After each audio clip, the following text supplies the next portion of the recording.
built this house. Now you play by my rules. The moment my wife Sophia suggested I'd rather kiss her dog than dance with her, I knew our marriage was over. What I didn't know was that she'd already been planning its funeral for months. "Come on, Eli," she laughed, her voice carrying across the crowded party like broken glass.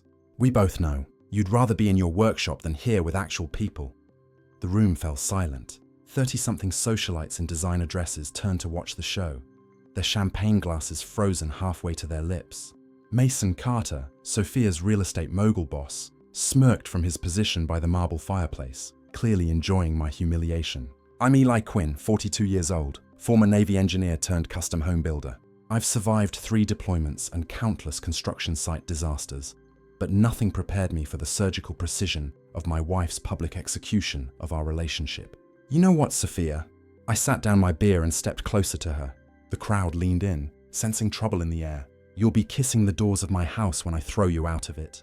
Her perfectly applied makeup couldn't hide the flash of panic in her eyes. For just a moment, her mask slipped, and I saw the desperate woman I'd rescued from homelessness 8 years ago. The woman who'd signed a prenup without reading it, because she was so grateful to have a roof over her head. "Eli, you're embarrassing yourself," she whispered, but her voice shook. "Am I?"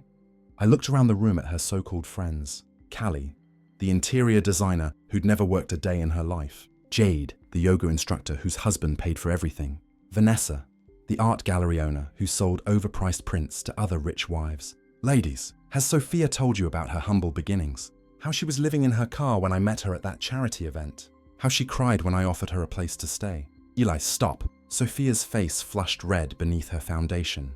"But I was just getting started. Or maybe she's mentioned how she never actually read that prenup she signed. You know, the one that says she gets nothing if she cheats." The room erupted in whispers. Mason's smirk disappeared as he realized the implications. Sophia grabbed my arm, her nails digging into my skin. "We need to talk now." "No, we don't." I pulled away from her grip. "I think we've said everything we need to say." As I walked toward the door, I caught fragments of excited gossip, already spreading through the crowd like wildfire. By tomorrow, everyone in our social circle would know that Sophia Quinn's perfect marriage was built on lies and legal documents she'd been too desperate to read. I drove home in my old Mustang. The engines rumbled, drowning out the echo of laughter from the party. Our house, my house, according to that prenup, sat dark and empty on the hill overlooking the coast.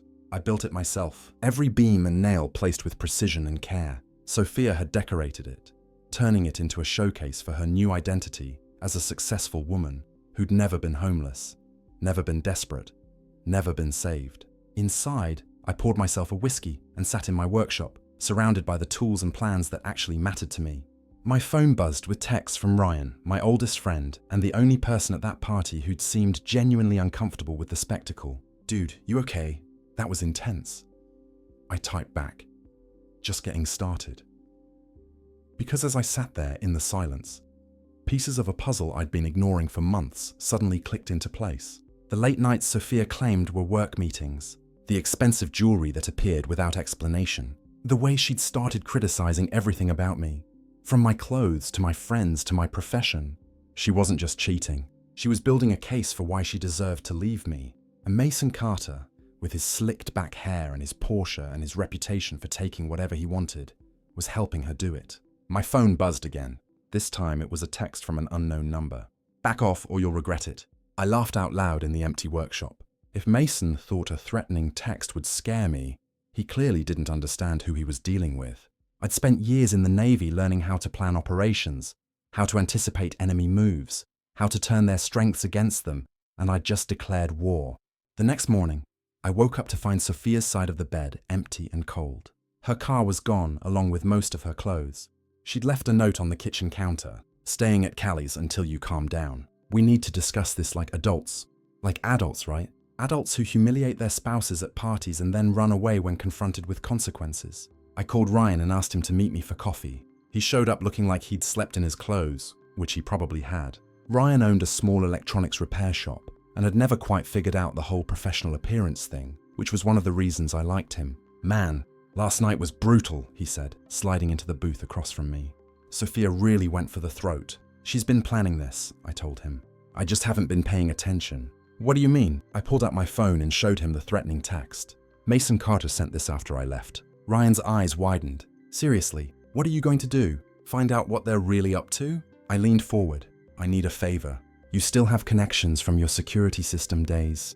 Maybe. What kind of favor? The kind that helps me figure out if my wife is just cheating or if there's something bigger going on. Ryan studied my face for a long moment. Eli, are you sure you want to go down this road? Sometimes ignorance really is bliss. Too late for that. She made it public last night. Now I need to know what I'm dealing with. He sighed and pulled out his own phone. I know a guy, Dale Morrison. Used to be a cop. Now he's a private investigator. Specializes in marital cases. Set up a meeting. 2 hours later, I was sitting in Dale Morrison's cramped office above a pawn shop downtown. Dale was a thin, wiry man with sharp eyes and the kind of mustache that had gone out of style in the 80s. His office smelled like coffee and cigarettes, and every surface was covered with case files and surveillance photos. So, your wife humiliated you at a party and now you want dirt on her, he said, not looking up from the notes he was taking. I want to know what she's planning. This wasn't just about embarrassing me. There's something else going on. Dale finally looked up. There always is. In my experience, when a spouse goes public with their contempt, they're usually building towards something bigger. Divorce, custody battle, financial claim. Something where public opinion matters. She signed a prenup. She gets nothing if she cheats. Unless she can prove you were emotionally harmful, neglectful, or violated the terms of the agreement somehow. Dale leaned back in his chair. Tell me about this Mason Carter. I told him everything I knew about Mason. Successful real estate developer, married to a woman named Gina, who rarely appeared at social events, reputation for aggressive business tactics, and an eye for other men's wives. I'll need a few days to gather background information, Dale said. In the meantime, I want you to start documenting everything. Every interaction with your wife, every text message, every phone call. If this goes legal, you'll need evidence. What about following her? Dale shook his head. Leave that to me. If you get caught stalking your own wife, it'll blow up in your face. But there is something you can do. What? Start acting like the wounded husband publicly. Let people see you as the victim in this situation. Go to the places where her friends hang out. Be visible. Be sympathetic. Be the guy who got blindsided by his wife's cruelty. I didn't like the idea of playing victim, but I understood the strategy. In a war of public opinion, perception mattered more than truth.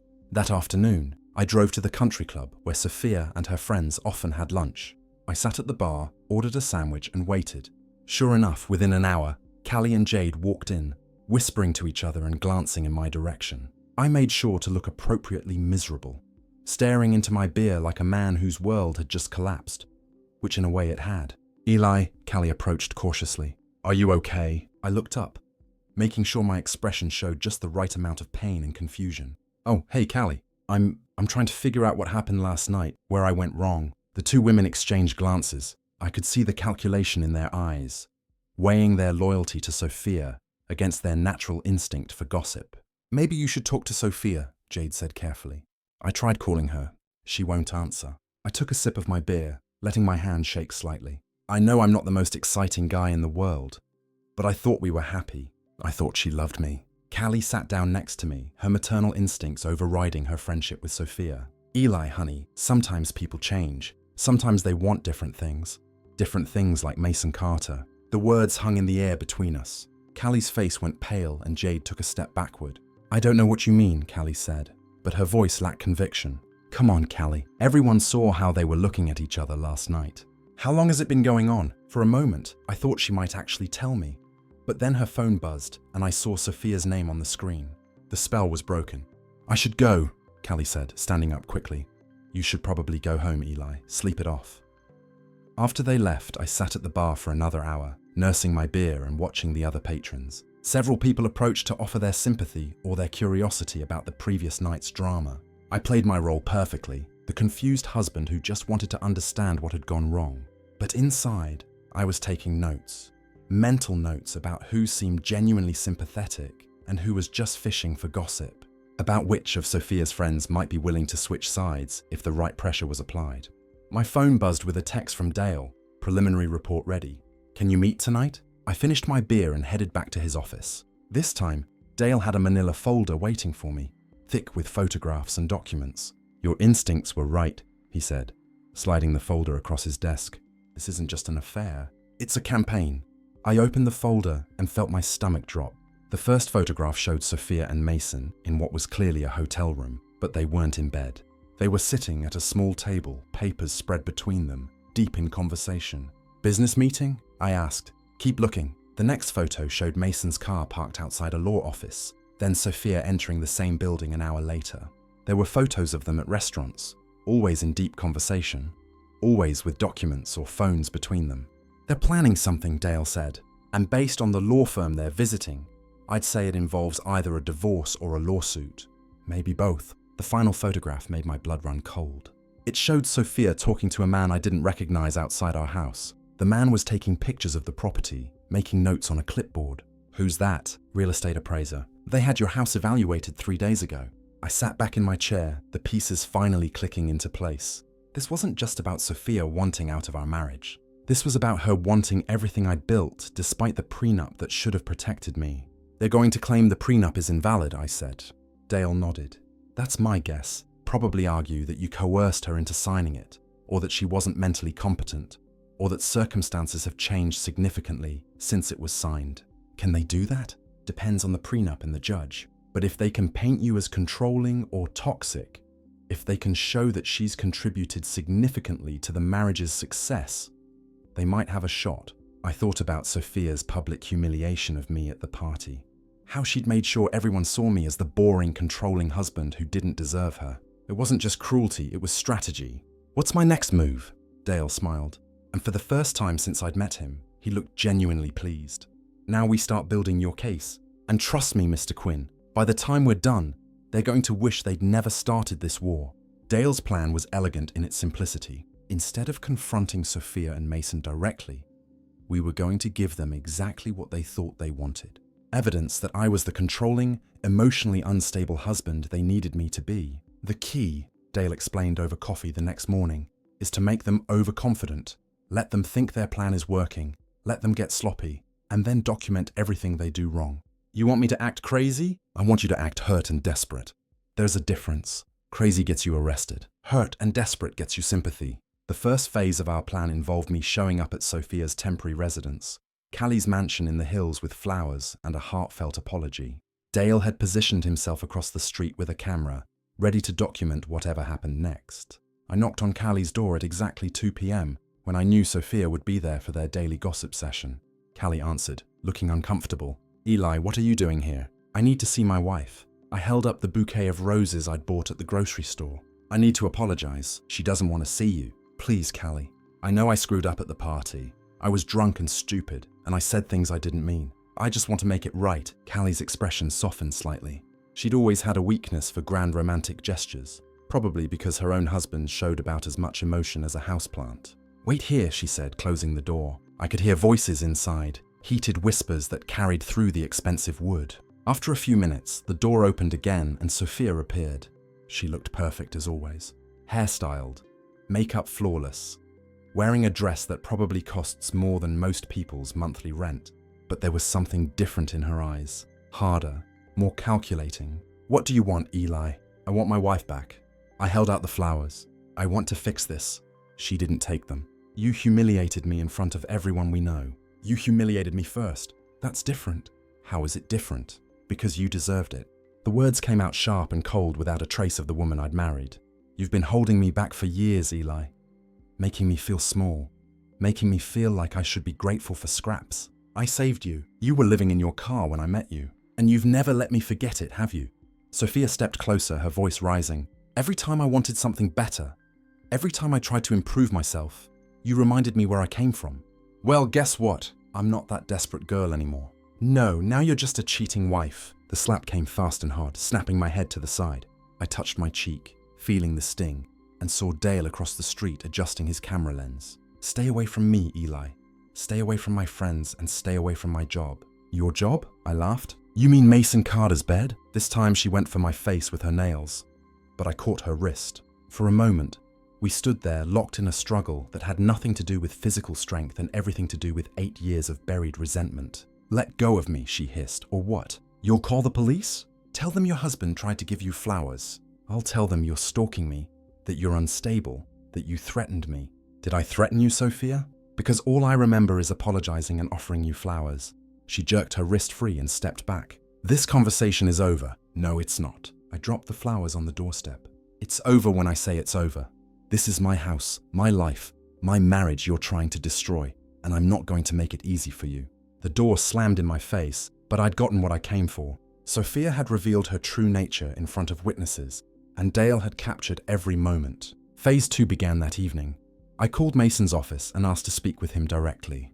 Mr. Carter is in a meeting, his secretary said. Tell him Eli Quinn called. Tell him I want to discuss a business proposition. What kind of business proposition? The kind that involves my wife and his future. 20 minutes later, Mason called back. What do you want, Quinn? I want to make a deal. What kind of deal? The kind where you get what you want and I don't destroy your life in the process. There was a long pause. I don't know what you think you know. I know you've been screwing my wife for 6 months. I know you've had my house appraised. I know you think you can steal everything I've built. I kept my voice calm, reasonable. But I also know you're married to Gina Carter, who comes from old money and doesn't like scandals. Are you threatening me? I'm offering you a way out. Meet me tomorrow night at the construction site on Maple Street, the big colonial I'm building for the Henderson family. Come alone and we'll discuss terms. And if I don't, then Sunday morning, Gina gets a very interesting photo album delivered with her breakfast. I hung up before he could respond. Dale, who'd been listening on speaker, shook his head. You sure about this approach? He'll come. Men like Mason can't resist the chance to gloat. He thinks he's already won. And if he brings backup, then we improvise. The next evening, I arrived at the construction site an hour early. The Henderson house was nearly finished, a massive colonial with all the modern amenities wealthy families demanded. I knew every inch of it, every electrical circuit, every plumbing connection, every structural beam. Dale was positioned in the house across the street with his camera and a radio. If things went bad, he'd call the police. If things went according to plan, he'd document Mason's confession.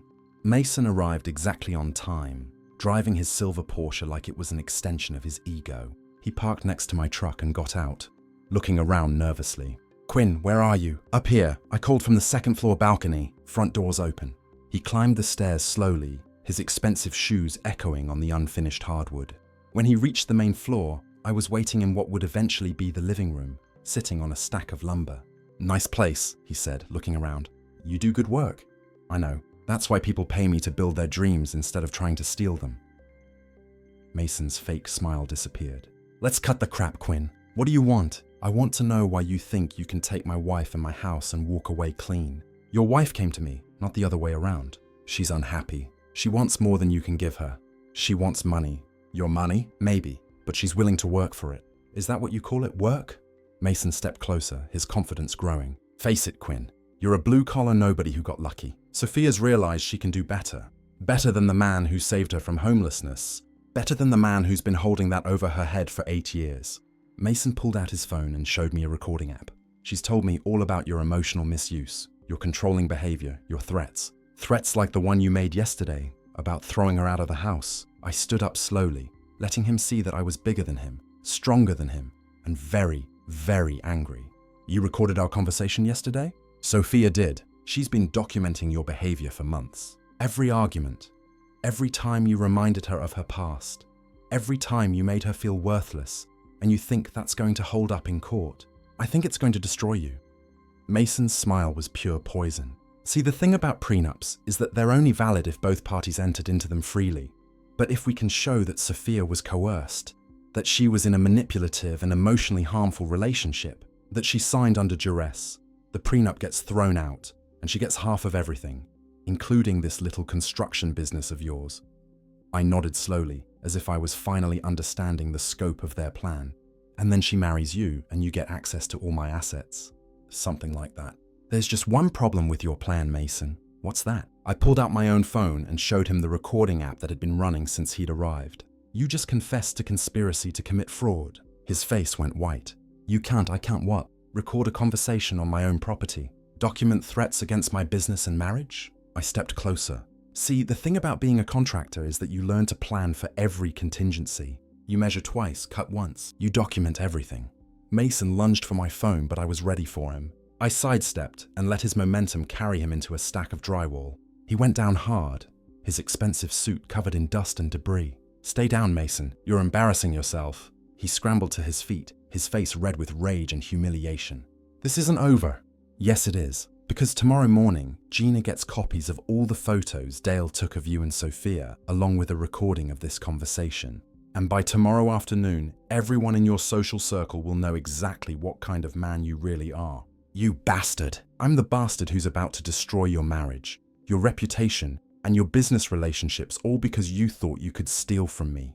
Mason backed toward the stairs, his confidence completely shattered.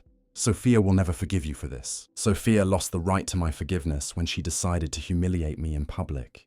Now she's going to learn what real humiliation feels like. After Mason left, I sat in the unfinished house for a long time, thinking about what came next.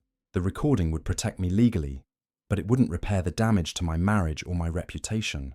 For that, I needed something bigger, something that would turn public opinion completely in my favor. I needed to give Sophia and her friends exactly what they'd given me, a public humiliation so complete and devastating that they'd never recover from it. And I knew exactly how to do it. The annual Coastal Charity Gala was Sophia's favorite event of the year. It was where she'd first met me 8 years ago, where she transformed from a desperate, homeless woman into a polished socialite, where she felt most comfortable playing the role of successful wife and community pillar.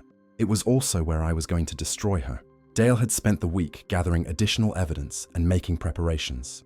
We had photos, recordings, financial documents, and testimonials from people who'd witnessed Sophia and Mason's affair. More importantly, we had Gina Carter. Mason's wife had been surprisingly easy to recruit once Dale showed her the surveillance photos. Apparently, Mason's affair with Sophia wasn't his first, and Gina was tired of being humiliated by her husband's wandering eye. I want him to suffer, she'd told me during our meeting at her lawyer's office. I want everyone to see what kind of man he really is. Are you prepared for the collateral damage?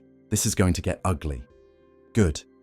I've been playing the beautiful wife for 15 years while he screwed his way through half the city. It's time for some consequences. The gala was held at the Grand Ballroom of the Ocean View Hotel, the same venue where Sophia had humiliated me just 2 weeks earlier. I arrived alone, wearing my best suit and carrying a leather portfolio that contained the ammunition I'd need for the evening's festivities. Sophia was there with Mason, both of them playing their roles perfectly. She wore a stunning red dress that I'd bought for her last Christmas, back when I still thought our marriage meant something. Mason was in an expensive tuxedo, his arm possessively around my wife's waist. As they mingled with the crowd, they saw me enter but didn't approach. Instead, they whispered to Callie and Jade, who began spreading the word that the crazy husband had shown up uninvited. I could see the ripple of gossip spreading through the room, people turning to stare at me with mixtures of pity and curiosity. Perfect. I wanted everyone's attention. Ryan appeared at my elbow looking nervous. Eli, what are you doing here? Sophia's been telling everyone you've been stalking her. Has she?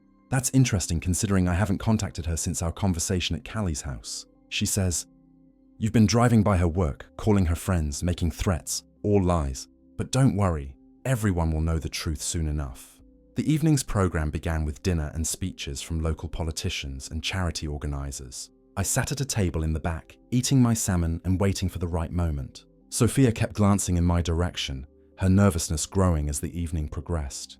Finally, the main presentation began. The charity's director took the stage to thank the major donors and present a slideshow of the organization's achievements over the past year. This was my moment. I stood up and walked toward the front of the room, my portfolio in hand. Several people tried to stop me, but I ignored them. The director saw me coming and looked confused. Excuse me, sir, but ladies and gentlemen, I said, taking the microphone before anyone could stop me. I'm Eli Quinn, and I have something I need to share with all of you.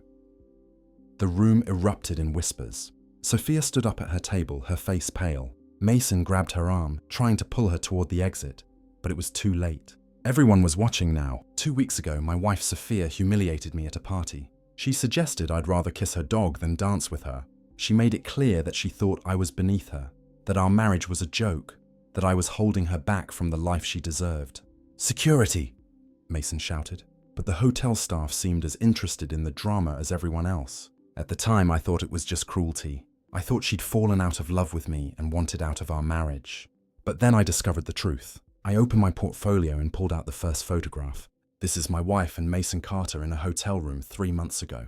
Not having love, but planning. I held up the photo so everyone could see it. Gasps and murmurs filled the room. Planning what, you ask? Planning to steal everything I've worked for by claiming our prenup is invalid. Planning to accuse me of emotional misuse and coercion. planning to take my house, my business, and my reputation. That's enough. Sophia's voice cracked as she shouted across the room. You're insane. Security, get him out of here. Am I insane, Sophia? Or am I just a man who finally figured out that his wife is a fraud?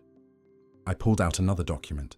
This is a recording of Mason Carter confessing to conspiracy to commit fraud. Would you like me to play it for everyone? The room had gone completely silent. Even the waitstaff had stopped moving.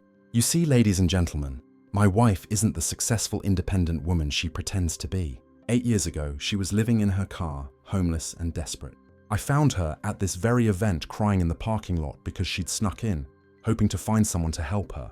Stop, Sophia whispered, but her voice carried in the silence. I took her home. I fed her, clothed her, gave her a place to live and a chance to rebuild her life. I married her not because she was beautiful or successful, but because I thought she was grateful. I thought she loved me. I did love you, Sophia said, tears streaming down her face. No, you loved what I could give you. And when you found someone who could give you more, you decided to take everything and leave. I pulled out the final document. This is a financial analysis showing that Mason Carter has been paying for Sophia's shopping trips, her spa treatments, her jewelry for the past 6 months while she was still married to me, while she was still living in my house, while she was planning to rob me blind. The crowd turned to look at Mason, who had gone completely white. Gina Carter stood up from her table across the room, her own portfolio in hand. Tell them about the others, Mason, she called out. Tell them about all the other married women you've seduced, while I looked the other way. Gina, don't tell them about Jennifer Walsh, the banker's wife. Tell them about Patricia Simmons, the judge's wife. Tell them how you've been using affairs to gain inside information for your real estate deals. The room exploded in shocked conversation. Several men stood up, their faces angry, recognizing the names of their own wives. Mason backed toward the exit, but a group of large, well-dressed men blocked his path. You're not going anywhere, one of them said. I recognized him as Patricia Simmons' husband, a former college football player who'd maintained his intimidating physique. This is all lies, Mason said desperately. Eli's trying to frame me because he can't accept that his wife doesn't love him. Is it lies, Mason? I pulled out my phone and played the recording of our conversation at the construction site. Mason's voice filled the room, clear and damning, confessing to the conspiracy and bragging about destroying my marriage. When the recording ended, the silence was deafening. Then, Judge Simmons stood up, his face dark with rage. Mason Carter, you're going to wish you'd never been born. That's when the real chaos began. Mason tried to run, but Patricia Simmons' husband tackled him before he could reach the door. Sophia collapsed into her chair, sobbing hysterically as her friends backed away from her. Callie and Jade looked mortified, realizing they'd been accessories to the fraud. Hotel security finally arrived, but instead of removing me, they helped restore order, while several people called their lawyers and the police. Mason was arrested on charges of conspiracy and fraud. Sophia was questioned but released, though her reputation was destroyed beyond repair. As for me, I became the hero of the story, the faithful husband who'd been betrayed and nearly robbed, but who'd fought back with intelligence and determination. By the next morning, everyone in the city knew the truth about Sophia Quinn and Mason Carter. The divorce proceedings were swift and brutal. The prenup held up perfectly, leaving Sophia with nothing but the clothes on her back and a reputation in ruins. Mason's real estate empire collapsed as his business partners and clients fled. His wife took him for everything in their divorce, and several other wronged husbands filed civil suits that would keep him in court for years. But the real satisfaction came 3 months later, when I saw Sophia working as a waitress at a diner across town. She looked older, tired, defeated. When she saw me, she approached my table with the kind of desperation I remembered from the night we'd first met. Eli, please, I'm sorry. I made a mistake. I lost everything.